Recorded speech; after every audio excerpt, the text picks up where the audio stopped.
I'm Amy from Doodle Dog Designs. We recently took our vintage Avion camper to an Avion camper rally, and I thought it would be a good time to take some videos of the inside of our camper so I could show you some of the things that we've updated and show you what's still original. Our camper is a 1986 Avion 30P Silver Edition. The Silver Edition does not refer to its color, but rather to a special anniversary edition. There were a limited number of the Silver Editions made, and they had a few extra things like central vac, cedar-lined closets, and a floor safe. We are the third owners of this camper, and when we bought it, it was in pretty good condition. We have replaced all of the awnings on the outside. Now let's take a look at the inside. The camper originally had wall-to-wall burgundy shag carpet, and the couch and chair and most of the accents were a country blue color. When we bought the camper 15 years ago, one of the first things we did was to tear out that shag carpet and replace it with some laminate flooring. The mattress on the hide-a-bed had also deteriorated, so we replaced that with a newer couch. These armrests on the couch are not attached, they're a separate piece, so I also recovered them to match the couch.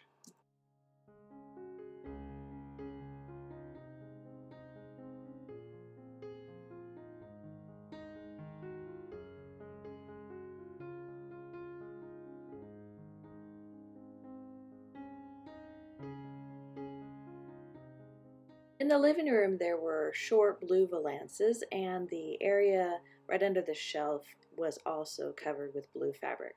So I took the valances off and it just left these short little wood pieces, and I recovered the area right under the shelf as well as the fabric up above the cabinets above the couch with fabric that matched the armrest on the couch. I also scraped off the roses on the mirrors. I've got a hooked rug silver camper pillow on my couch. When we had purchased the camper, someone had already added this extension to the countertop, which is very handy. The dining room has this fold-up table that has two leaves. We don't have them in right now. This is the original chair that we had recovered.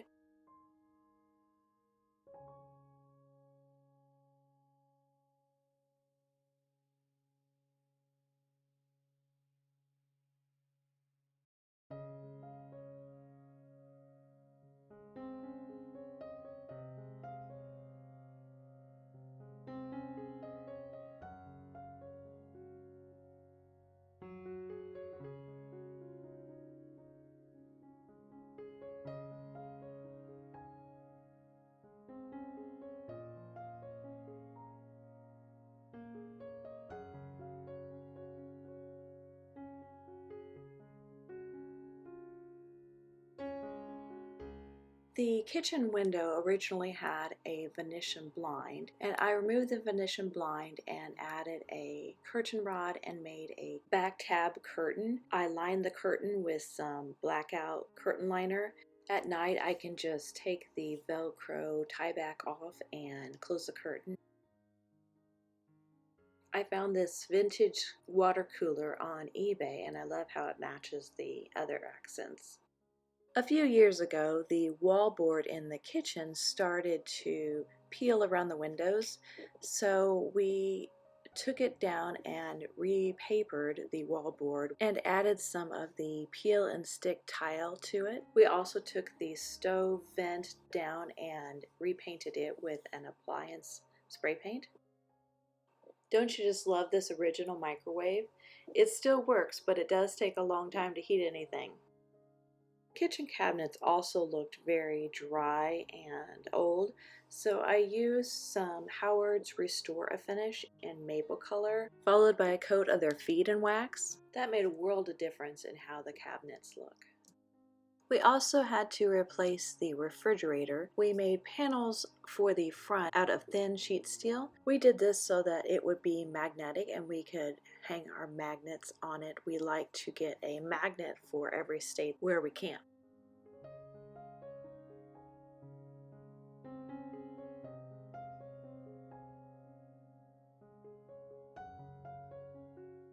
The bedroom has a wardrobe at the end of each bed and plenty of storage up above the beds and some pull-out drawers underneath each bed.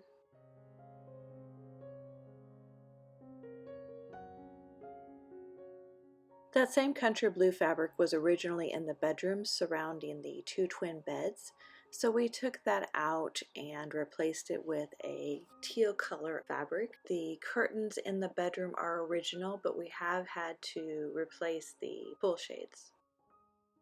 The bedroom originally had these funky mirrors at the head of each of the twin beds. We had to take one of them out when the kids were younger. We had put in a bunk bed over one of the twin beds, so we had to take the mirror out at that point. After we took the bunk bed out when the kids were grown, we had one mirror on one side and the other without a mirror.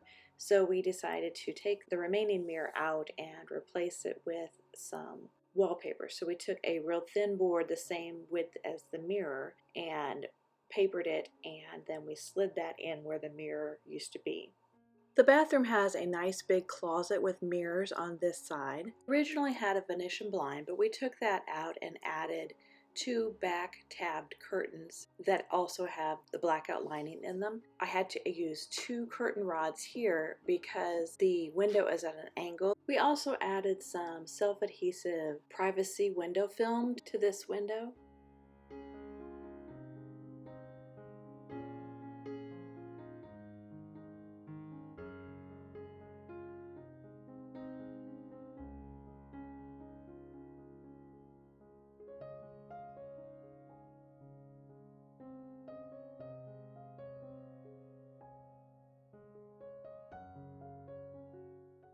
The overhead vents in the camper were also very dirty, so we took them out and used a Rust-Oleum spray paint on them.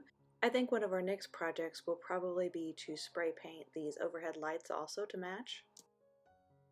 I've written tutorials for some of these projects, and you will find the link to my camper tutorials in the description below.